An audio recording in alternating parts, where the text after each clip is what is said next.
Welcome to The Explainer. Look, today we're going to go way beyond just the basics of pet care. We're here to arm you with some really critical knowledge every single dog owner needs to have. You know, if you're a dog owner, that bond you share is something special. But a huge part of that bond is being their protector, right? And that means being aware of the common and, yeah, sometimes totally invisible diseases that can affect our furry friends. So that's what we're doing in this explainer. We're going to break down the 5 most common diseases vets see day in and day out. And the goal here is super simple, to give you the awareness you need to protect the health of your best friend. All right, let's dive right in. We're starting with 2 of the most serious threats out there, a pair of highly contagious and, honestly, often devastating viruses. Okay, first up, we have canine parvovirus, or just parvo. What makes this virus so incredibly dangerous is just how tough it is. I mean, it can survive out in the environment, on the soil in your yard, on food bowls, even on the bottom of your shoes for months. That creates this persistent threat long after an infected dog is even gone. And the warning signs are, well, they're severe. We're not talking about a minor bug here. This is high fever, extreme weakness, vomiting, and dehydration. And puppies, especially those between 6 weeks and 6 months old, are the most vulnerable. They can get critically ill so fast. And this right here illustrates the most critical point about parvo perfectly. Just look at the left side. There is no specific cure, none. Vets can only provide supportive care, basically managing the symptoms. And that is exactly why the right side is everything.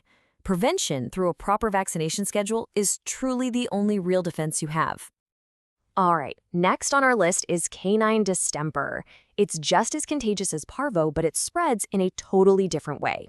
This virus actually becomes airborne, so when an infected dog coughs or sneezes, it can turn places we all love, like dog parks, into potential hotspots. Now, the symptoms for distemper can be really tricky because they are all over the map. A dog might start with what looks just like a simple cold, a little cough, a running nose. But the disease can actually progress and attack the nervous system, which can lead to just devastating neurological issues, like seizures. And here we go again. We see that same, honestly, heartbreaking pattern. Just like with parvo, there's no magic bullet cure for distemper. The treatment is all about supporting the dog's body while it tries, and hopefully succeeds, to fight off the virus on its own. Okay, so the dangers aren't just these viruses that spread from dog to dog. Some of the biggest threats are actually just waiting for them in the environment itself. You've definitely heard of Lyme disease in people, right? Well, it's just as serious for our dogs. It's a bacterial infection, and it gets transmitted through the bite of an infected tick. That's it. One tiny bite can lead to a really serious illness. So the most common signs you might see have to do with the joints, lameness, or swelling. But, and this is a big but, here's what makes Lyme disease so sneaky. A lot of infected dogs show no symptoms at all. This hidden nature is exactly why being proactive and doing tick checks is absolutely essential.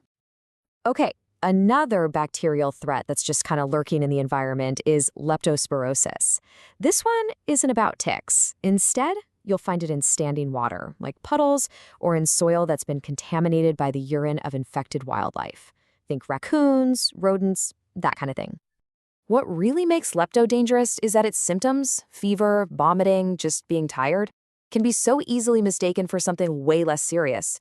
But if you ever see jaundice, that yellowing of the skin or the eyes, that is a massive red flag. It can mean the disease is progressing and starting to cause kidney or liver failure. All right, now let's talk about a disease that absolutely thrives wherever our dogs get together to play and socialize. Yeah, I'm pretty sure you've heard of kennel cough. It's not actually a single virus. It's more of a catch-all term for an infection of the respiratory system. It can be caused by a whole bunch of different viruses and bacteria, which is what makes it so common and so incredibly contagious. The number one sign is just unmistakable. It's this persistent, dry, hacking cough. It honestly sounds like the dog has something stuck in its throat. It's a really distinct sound that, believe me, once you hear it, you won't forget it. And this slide just lays out how simple and effective its spread is. An infected dog coughs, the germs get into the air or land on a shared water bowl. The next dog comes along, breathes them in, or takes a drink. Boom. It's that easy. Okay, so we've identified the threats, right? The viruses, the bacteria, the dangers hiding in the environment. So the big question is, how do we build our defense? Well, when you really look at how to fight all of these different diseases, the advice consistently boils down to four key pillars. You can think of it as your complete prevention toolkit.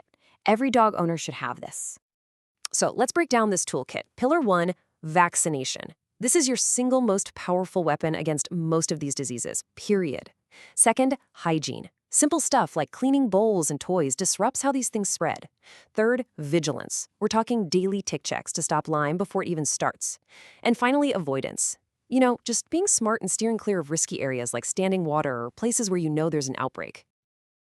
This quote from Doggozilla magazine just says it all, doesn't it?